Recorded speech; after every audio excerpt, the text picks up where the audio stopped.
नमस्कार दोस्तों, स्वागत है आपका जनरल ज्ञान में। आज हम लेकर आए हैं स्टैटिक जीके के 20 इंपॉर्टेंट क्वेश्चन जो आपके आगामी परीक्षाओं में बहुत उपयोगी होंगे। अगर आप रेलवे, एसएससी, बैंक किसी की भी तैयारी कर रहे हो तो ये वीडियो आपके लिए। तो चलिए बिना देरी करे शुरू करते हैं। पहला क्वेश्चन है, भारत के 8 को उद्योगों में निम्नलिखित में से कौन सा शामिल नहीं है? तो इसका सही जवाब है बी, सूचना प्रौद्योगिकी शामिल नहीं है। दूसरा क्वेश्चन, निम्नलिखित में से किस औद्योगिक नीति का मुख्य फोकस कुटीर और लघु उद्योगों को प्रभावी ढंग से बढ़ावा देना है? तो इसका सही जवाब है बी, 1977 औद्योगिक नीति। तीसरा क्वेश्चन नंबर 3, भारतीय शिवाजी निम्नलिखित में से किस भारतीय शास्त्रीय नृत्य शैली की प्रसिद्ध नृत्यिका है? ए कथक, बी कुचिपुड़ी, सी मोहिनीअट्टम, डी भरतनाट्यम। तो इसका सही जवाब है सी, मोहिनीअट्टम। भारत के पास कुल भूमि का केवल हिस्सा है, लेकिन भारत में विश्व की 18% से अधिक जनसंख्या निवास करती है। तो इसका सही जवाब है कि भाई कितने प्रतिशत हिस्सा, भूमि का जो कितना प्रतिशत हिस्सा है वो भारत के अंडर में। तो option A 2.4, option B 3.4, option C 4.5, option D 5.5। तो इसका सही जवाब है ऑप्शन ए 2.4। वाद्य यंत्र संतूर का भारतीय नाम शतरनी वीणा यानी 100 तारों वाली वीणा है, जिसे बाद में कौन सी भाषा के तहत संतूर नाम मिला? तो ए अरबी, बी तुर्की, सी फारसी, डी हिंदी। तो इसका सही जवाब है फारसी। निम्नलिखित में से भारत में चंदन वृक्ष सर्वाधिक किस राज्य में पाया जाता है? ए केरल, बी कर्नाटक, सी असम, डी मध्य प्रदेश। तो इसका सही जवाब है बी कर्नाटक।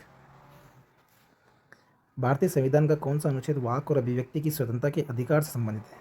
ए अनुच्छेद 17, बी अनुच्छेद 18, सी अनुच्छेद 19 और डी अनुच्छेद 20। तो इसका सही जवाब है सी, अनुच्छेद 19। हरिके बैराज इंदिरा गांधी नहर का प्रमुख जल स्रोत निम्न में से किन नदियों के संगम पर निर्मित है? ए रावी और व्यास, बी झेलम और चिनाब, सी चिनाब और सतलुज, डी व्यास और सतलुज। तो इसका सही जवाब है डी, व्यास और सतलुज। नवा सवाल, निम्नलिखित में से कौन सा भू आकृतिक प्रदेश भारत में सीमांत पठार का भाग नहीं है? ए बुंदेलखंड, बी छोटा नागपुर, सी मालवा, डी सुंदरबन। तो इसका सही जवाब है डी, सुंदरबन।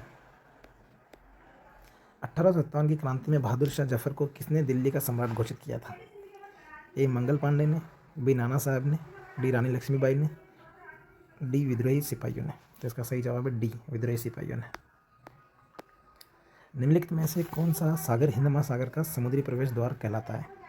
ए उत्तरी सागर, बी बाल्टिक सागर, सी लाल सागर, डी सारगेसो सागर। तो इसका सही जवाब है सी, लाल सागर।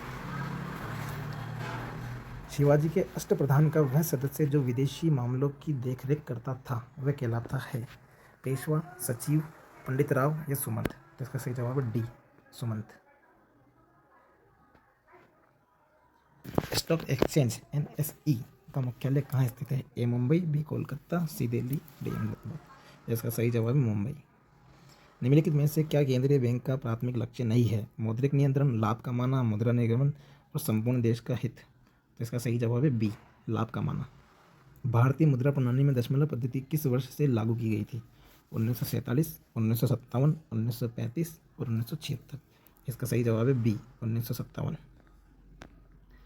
सबरीमाला मंदिर किस राज्य में स्थित है? ए केरल, बी तमिलनाडु, सी असम, डी बिहार। तो इसका सही जवाब है ए, केरल। भारत में फूलों की खेती में अग्रणी राज्य कौन सा है? राजस्थान, बेंगलुरु, छत्तीसगढ़ और कर्नाटक। तो इसका सही जवाब है डी, कर्नाटक। फियरलेस गवर्नेंस पुस्तक किस द्वारा लिखी गई थी? ए Mahatma Gandhi, B Nelson Mandela, सी किरण बेदी, डी राजा राम मोहन राय। तो इसका सही जवाब है सी, किरण बेदी। में से शिवाजी के धार्मिक गुरु कौन थे? तुकाराम, रामदास, एकनाथ और रामनाथ। तो इसका सही जवाब है रामदास, बी। भारतीय संगीत में वाद्य यंत्रों को कितने प्रमुख श्रेणी में वर्गीकृत किया गया? 1, 2, 3 और 4। इसका सही जवाब है सी, 3। गाइस, अगर आपको मेरी वीडियो अच्छी लगी हो तो प्लीज़ इसको सब्सक्राइब करना, लाइक करना और शेयर करना।